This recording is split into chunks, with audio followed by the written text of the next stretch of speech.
मदरसे इन दिनों सुर्खियों में हैं। दरअसल उत्तर प्रदेश में योगी सरकार ने बिना सरकारी मान्यता वाले मदरसों का 12 पॉइंट सर्वे शुरू किया है। इन 12 बिंदुओं में से जो पॉइंट सबसे अहम है वो है इन मदरसों में पढ़ाया क्या जा रहा है और इनका आर्थिक स्रोत क्या है। दरअसल गैर मान्यता प्राप्त मदरसों के आर्थिक स्रोत और उनके पाठ्यक्रम पर सवाल उठते रहे हैं। मान्यता प्राप्त मदरसे सरकार के मदरसा बोर्ड की निगरानी में होते हैं। वहां का पाठ्यक्रम निर्धारण से लेकर परीक्षा आयोजन तक सब कुछ मदरसा बोर्ड के अधीन होता है। मान्यता प्राप्त मदरसे भी दो श्रेणी के होते हैं, एक अनुदानित और दूसरे गैर अनुदानित। अनुदानित वाले मदरसों में शिक्षकों को सरकार की तरफ से वेतन दिया जाता है, वहीं गैर मान्यता प्राप्त मदरसों पर मदरसा बोर्ड का कोई नियंत्रण नहीं होता। भारत में आमतौर पर मदरसे धार्मिक चंदे से चलते हैं। एक अनुमान के मुताबिक भारत में हर साल मदरसों को करीब 10,000 करोड़ की गैर सरकारी फंडिंग होती है। बीते दिनों प्रदेश में मदरसा सर्वे को लेकर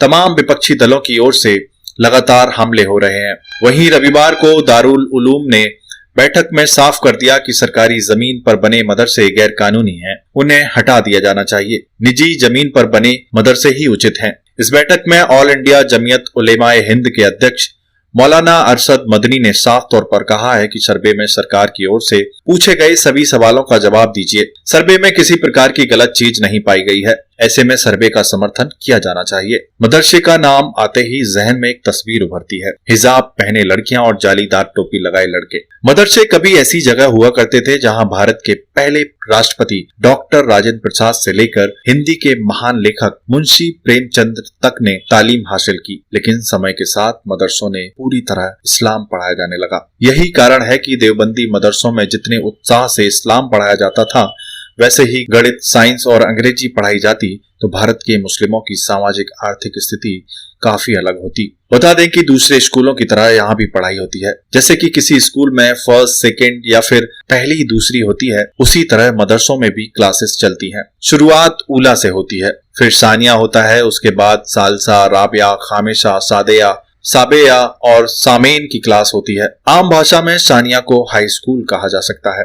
राबिया और खामेशा तक पढ़ने वाले को मौलवी की डिग्री दे दी जाती है। सादेशा को ग्रेजुएशन माना जा सकता है, जिसमें आलिम की डिग्री मिल जाती है। साबेया और सामेन को फाजिल की डिग्री दी जाती है और ये एमए के बराबर कही जा सकती है। इसके बाद अगर किसी को पढ़ना होता है तो वो रिसर्च करता है और उसे मुफ्ती की डिग्री मिल जाती है। प्राप्त जानकारी के अनुसार भारत में मदरसे की शुरुआत 1192 ईस्वी में हुई और अजमेर में पहला मदरसा शुरू हुआ। इसके बाद गुलाम वंश, खिलजी वंश, तुगलक वंश ने मदरसों के सिस्टम को संरक्षण दिया। बता दें कि 1351 ईस्वी में दिल्ली में ही 1000 मदरसे थे। मदरसों में ज्यादातर अशराफिया यानी ऊंचे कुल के मुसलमान ही पढ़ने जाते थे। उस दौर के मदरसों का पूरा फोकस इस्लामिक शास्त्र पढ़ाने पर होता था। मुगल शासक अकबर के शासन काल में मदरसों में दूसरे विषयों की पढ़ाई शुरू हुई, तो वहीं 16वीं सदी के आखिर तक मदरसों में गणित, मेडिसिन, नेचुरल साइंस, एस्ट्रोनॉमी भी पढ़ाया जाने लगा। लेकिन 18वीं सदी में कट्टर धार्मिक स्कॉलर शाह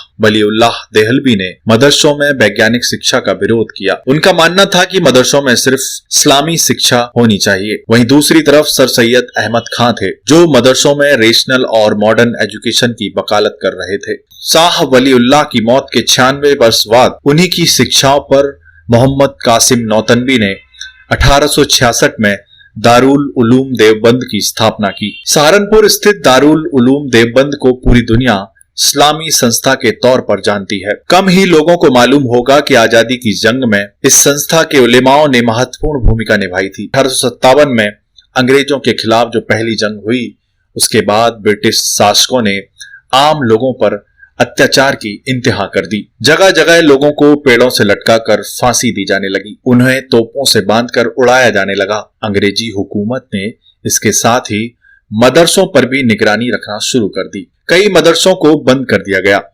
उसी वक्त देवबंद के उलेमाओं ने तय किया कि अब सीधी लड़ाई मुमकिन नहीं है। ऐसे में दारुल उलूम बनाकर कौम को अंग्रेजों के खिलाफ खड़ा करने का बड़ा अभियान शुरू किया गया। 1857 की क्रांति में दारुल उलूम के पहले छात्र रहे मौलाना महमूद उल हसन ने अंग्रेजी शासकों को हराने के लिए रेशमी रूमाल तहरीक आरंभ की थी। देश और दुनिया भले ही दारुल उलूम को इल्म व अदब का गहवारा समझता हो, लेकिन दारुल उलूम के उलेमा ने मुल्क की आजादी की जंग में महत्वपूर्ण भूमिका अदा की थी। इस्लामिक शिक्षा के लिए प्रसिद्ध दारुल उलूम की स्थापना मुल्क की आजादी के ऐसे वीरों को तैयार करने को हुई जो अंग्रेजों को नाको चने चबवा सकें। 1857 की क्रांति के विफल होने के बाद जब अंग्रेजों ने मदरसों को निशाना बनाया, उन पर अत्याचारों की इंतहा कर दी। 1857 की क्रांति जब अंग्रेजों के जुल्म बढ़े तो देवबंद के नागल थाना क्षेत्र के गांव डंडेड़ा निवासी सोमदत्त त्यागी और उनके शागिर्द जावेद अख्तर एक साथ मैदान में उतरे। हालांकि वह अंग्रेजों के हत्थे चढ़ गए और देवीकुंड के मैदान स्थित पेड़ पर लटका कर उन्हें फांसी दे दी गई। इतिहास में दर्ज है, जब अंग्रेज अफसर ने जावेद अख्तर की कम उम्र देखकर उसे माफी मांगने पर रिहा करने का आश्वासन दिया तो जावेद की मां ने यह कहकर अपने पुत्र को रोक दिया, यदि उसने माफी मांगी तो कयामत के दिन वह उसे अपना दूध माफ नहीं करेगी। जिसके बाद उन्होंने अंग्रेज अफसर को जवाब दिया कि वह मुल्क की आजादी से समझौता नहीं करेगा और फांसी के फंदे को चूम लिया। बता दें कि देवबंद के स्कॉलर्स ने ब्रिटिशर्स की तरह साइंस को भी अपना दुश्मन मान लिया था, जिसके कारण उन्होंने सिर्फ इस्लामी शिक्षा को बढ़ावा दिया। ये सिलसिला आजादी के बाद भी जारी रहा और इस वजह से मदरसे में पढ़ने वालों के लिए मॉडर्न नॉलेज के दरवाजे बंद हो गए।